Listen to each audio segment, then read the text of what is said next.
Miss Rumphius, Story and Pictures by Barbara Cooney.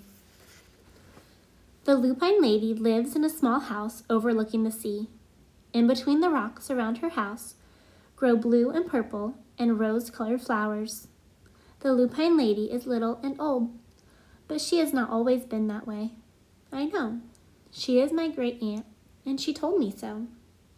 Once upon a time, she was a little girl named Alice who lived in a city by the sea. From the front stoop, she could see the wharves and the bristling masts of tall ships. Many years ago, her grandfather had come to America on a large sailing ship. Now he worked in the shop at the bottom of the house, making figureheads for the prows of ships and carving Indians out of wood to put in front of cigar stores. For Alice's grandfather was an artist. He painted pictures, too, of sailing ships and places across the sea. When he was very busy, Alice helped him put in the skies. In the evening, Alice sat on her grandfather's knee and listened to his stories of faraway places. When he had finished, Alice would say, "When I grow up, I too will go to faraway places, and when I grow old, I too will live beside the sea." "That is all very well, little Alice," said her grandfather, "but there is a third thing you must do." "What is that?" asked Alice. "You must do something to make the world more beautiful," said her grandfather. "All right," Alice said, but she did not know what that could be. In the meantime, Alice got up and washed her face and ate porridge for breakfast. She went to school and came home and did her homework, and pretty soon she was grown up. Then my great aunt Alice set out to do the 3 things she had told her grandfather she was going to do. She left home and went to live in another city far from the sea and the salt air. There she worked in a library, dusting books and keeping them from getting mixed up, and helping people find the ones they wanted. Some of the books told her about faraway places. People called her Miss Rumphius now. Sometimes she went to the conservatory in the middle of the park. When she stepped inside on a wintry day, the warm, moist air wrapped itself around her, and the sweet smell of jasmine filled her nose.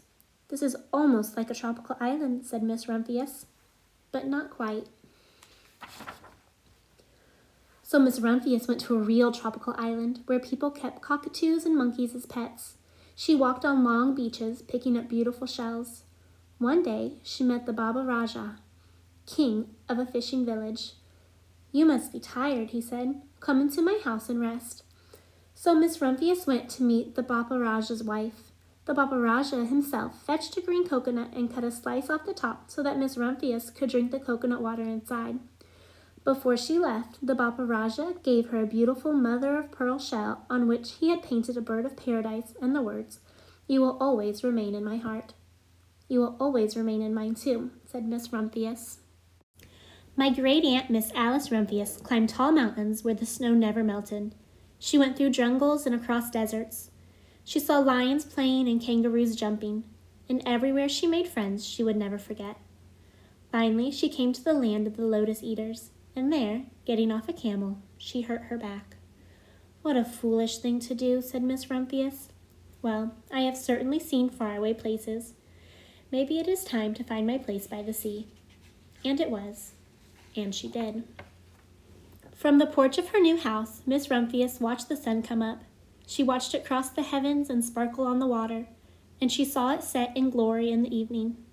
She started a little garden among the rocks that surrounded her house, and she planted a few flower seeds in the stony ground. Miss Rumphius was almost perfectly happy. "But there is still one more thing I have to do," she said. "I have to do something to make the world more beautiful." "But what? The world already is pretty nice," she thought, looking out over the ocean.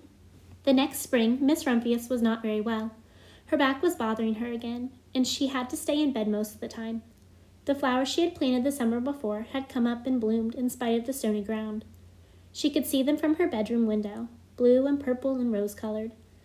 "Lupines," said Miss Rumphius with satisfaction. "I have always loved lupines the best.